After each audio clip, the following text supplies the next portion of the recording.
Hi friends, ನಮಸ್ಕಾರ ಎಲ್ಲರಿಗೂ. ಹಾಗೆ ಎಲ್ಲರಿಗೂ ರಮ್ಯ ಮನೆ ಅಡಿಗೆ ಚಾನೆಲ್ಗೆ ಸ್ವಾಗತ. ನಾನಿವತ್ತು ನಮ್ಮ ಉತ್ತರ ಕರ್ನಾಟಕ ಸ್ಟೈಲ್ ನಲ್ಲಿ ಬದ್ನೆಕಾಯಿ ಪಲ್ಯನ ಯಾವ ತರ ಮಾಡ್ತಾರಂತ ಹೇಳಿ ತೋರಿಸ್ತೀನಿ. ಅದರಲ್ಲಿ ಅಡ್ಗಾಯಿ ಬದ್ನೆಕಾಯಿನ ಯಾವ ತರ ಮಾಡ್ತೀವಿ ಅಂತ ಹೇಳಿ ತೋರಿಸ್ತೀನಿ.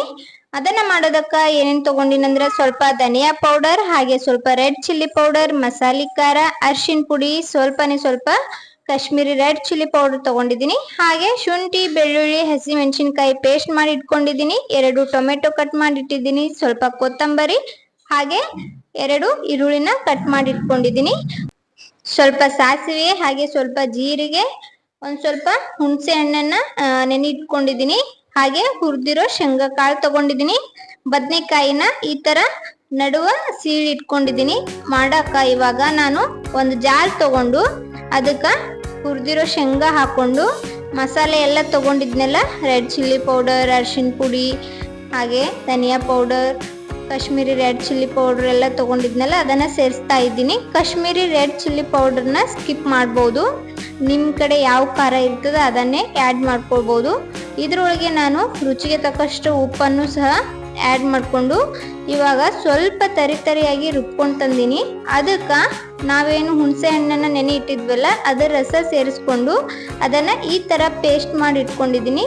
ಈ ಪೇಸ್ಟ್ನ ಬದನೆಕಾಯಿ ಕಟ್ ಮಾಡಿ ಇಟ್ಕೊಂಡಿದ್ವಲ್ಲ ನಡು ಸೀಳಿ ಅದರೊಳಗೆ ತುಂಬ್ತಾ ಇದ್ದೀನಿ.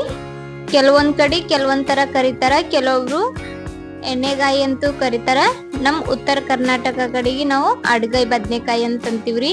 ನಮ್ಮ ಕಡೆ ಜಾಸ್ತಿ ಇದೇ ಥರ ನಾವು ಮಾಡೋದು. ಈ ರೆಸಿಪಿ ನೀವು ಸಹ ಒಮ್ಮೆ ಟ್ರೈ ಮಾಡ್ರಿ. ಆಲ್ಮೋಸ್ಟ್ ಎಲ್ಲರೂ ಇದೇ ಥರ ಮಾಡ್ತಾರ, ಕೆಲವೊಬ್ರು ಕೊಬ್ಬರಿ ಎಲ್ಲ ಸೇರಿಸ್ತಾರೆ. ಈ ಥರ ಒಮ್ಮೆ ನೀವು ಟ್ರೈ ಮಾಡಿ ನೋಡ್ರಿ ಹೆಂಗಾಗ್ತದೆ ಅಂತ ಹೇಳಿ ಕಮೆಂಟ್ ಮಾಡ್ರಿ. ಬಿಸಿ ರೊಟ್ಟಿ, ಹಾಗೆ ಚಪಾತಿ, ರೈಸ್ ಜೊತೆನೂ ತಿನ್ಬೋದು. ಇವಾಗ ಎಲ್ಲನೂ ಆ ಥರ ತುಂಬ್ಕೊಂಡಿಟ್ಟು ಈ ಕಡೆ ಒಂದು ಪಾತ್ರೆ ಇಟ್ಕೊಂಡು ಸ್ವಲ್ಪ ಎಣ್ಣೆ ಹಾಕೊಂಡು ಒಗ್ಗರಣೆಗೆ ಸಾಸಿವೆ, ಜೀರಿಗೆ ಹಾಕೊಂಡಿದ್ದೀನಿ. ಕರಿಬೇವು ಇದ್ರೆ ಮಿಸ್ ಮಾಡಬೇಡ್ರಿ, ಹಾಕೊಳ್ಳಿ. ನನ್ನ ಹತ್ರ ಕರಿಬೇವು ಇರಲಿಲ್ಲ, ಅದಕ್ಕೆ ಹಾಕೊಂಡಿಲ್ಲ. ಅದಕ್ಕೇನೆ ಸ್ವಲ್ಪ ಶುಂಠಿ, ಬೆಳ್ಳುಳ್ಳಿ, ಹಸಿ ಮೆಣಸಿನ್ಕಾಯಿ ಪೇಸ್ಟ್ನ ಸೇರಿಸ್ಕೊಂಡು ಫ್ರೈ ಆದ ನಂತರ ಕಟ್ ಮಾಡಿಟ್ಟಿರೋ ಈರುಳ್ಳಿ ಹಾಕೊಂಡು ಇದನ್ನೆಲ್ಲ ನೀಟಾಗಿ ಫ್ರೈ ಮಾಡ್ಕೋಬೇಕಾಗ್ತದ. ಮೀಡಿಯಂ ಫ್ಲೇಮಲ್ಲಿ ಇಟ್ಕೊಂಡು ಈರುಳ್ಳಿ ಸ್ವಲ್ಪ ಕಲರ್ ಚೇಂಜ್ ಆಗೋವರೆಗೂ ಫ್ರೈ ಮಾಡ್ಕೊಳ್ಳೋಣ. ಇವಾಗ ಇದಕ್ಕೇನೆ ಟೊಮೆಟೊ ಸೇರಿಸ್ತಾ ಇದ್ದೀನಿ. ಟೊಮೆಟೊ ಸೇರಿಸ್ಕೊಂಡ್ಬಿಟ್ಟು ಟೊಮೆಟೊ ಎಲ್ಲ ನೀಟಾಗಿ ಫ್ರೈ ಆದ ನಂತರ ನಾವು ತುಂಬಿಟ್ಟಿರುವ ಬದನೆಕಾಯಿನ ಇದಕ್ಕೆ ಸೇರಿಸ್ತಾ ಇದ್ದೀನಿ. ಸ್ವಲ್ಪ ಪೇಸ್ಟ್ ಎಕ್ಸ್ಟ್ರಾ ಉಳಿದಿತ್ತು, ಅದನ್ನು ಸ್ವಲ್ಪ ಹಾಕೊಂಡ್ಬಿಟ್ಟು ಇದನ್ನೊಮ್ಮೆ ನೀಟಾಗಿ ಎಣ್ಣೆ ಒಳಗೆ ಮೊದಲು ಫ್ರೈ ಮಾಡ್ಕೋಬೇಕಾಗ್ತದ. ಬದನೆಕಾಯಿ ಎಣ್ಣೆ ಒಳಗೆ ನೀಟಾಗಿ ಫ್ರೈ ಮಾಡಿಕೊಂಡು ಅದಕ್ಕೆ ನಾನು ಎಷ್ಟು ಬೇಕು ಅಷ್ಟನ್ನ ನೀರನ್ನ ಆ್ಯಡ್ ಮಾಡ್ಕೋತಾ ಇದ್ದೀನಿ. ಗ್ರೇವಿ ಯಾವ ಥರ ಬೇಕು ನೋಡಿಕೊಂಡು ನೀರನ್ನ ಆ್ಯಡ್ ಮಾಡ್ಕೊಳ್ಳಿ. ನೀರು ಹಾಕೊಂಡು ಸ್ವಲ್ಪ ಹೊತ್ತು ಇದನ್ನು ಕುದಿಸ್ಕೋಬೇಕಾಗ್ತದ. ನೋಡ್ಬೋದು ಒಂದು ಸ್ವಲ್ಪ ಬೆಂದದ್ರಿ, ಇನ್ನೊಂದು ಸ್ವಲ್ಪ ಕುದಿಯೋದಕ್ಕೆ ಬಿಡೋಣ.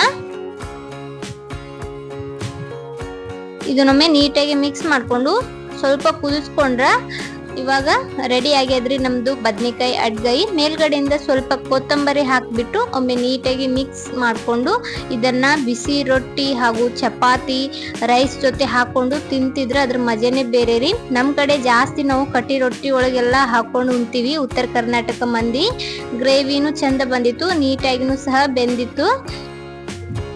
ತುಂಬಾ ಕಡಿಮೆ ಸಮಯದಲ್ಲಿ ಈ ತರ ರುಚಿಕರವಾದ ಬದನೆಕಾಯಿ ಗ್ರೇವಿ ಮಾಡಿಕೊಂಡು ಅದರಲ್ಲೂ ಎಣ್ಣೆಗಾಯಿ ಬದನೆಕಾಯಿನ ಮಾಡಿಕೊಂಡು ಉಣ್ತಿದ್ರೆ ಅದ್ರ ಮಜಾನೇ ಬೇರೆ ರೀ. ನೀವು ಸಹ ಒಮ್ಮೆ ಮನೆಯಲ್ಲಿ ಟ್ರೈ ಮಾಡಿ, ಎಲ್ಲರೂ ಇಷ್ಟಪಟ್ಟು ತಿಂತಾರೆ.